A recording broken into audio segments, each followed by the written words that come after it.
আমার গায়ের রং দুধে আলতা ফর্সা না, তবে যে আমি কালো এমনও না।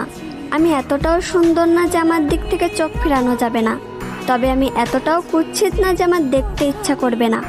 আমার কোমর ছাপানো চুল নেই, তবে আমার চুল ঘাড় অব্দি খাটোও না। আমি হয়তো অনেক সুন্দর রান্না করতে পারি না, তবে যে আমি মোটেও রান্না পারি না এমনও না। আমি হয়তো সবসময় সাজুগুজু করি না, তবে যে আমি মোটেও সাজি না এমনও না। আমি হয়তো সব কাজ গুছিয়ে করতে পারি না, তবে যে আমি কাজ করতে পারি না এমনটা না। আমি হয়তো ওভার স্মার্ট না, তবে আমি স্মার্ট না এমনটাও না।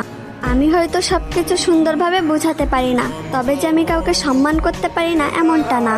আমি হয়তো পদ্মাশীল না, তবে যে আমি বেপদ্দায় চলাফেরা করি এমনটা না। আমি হয়তো সব দিক দিয়ে পারফেক্ট না, তবে কারোর জীবনে আনপারফেক্ট এমনটাও না।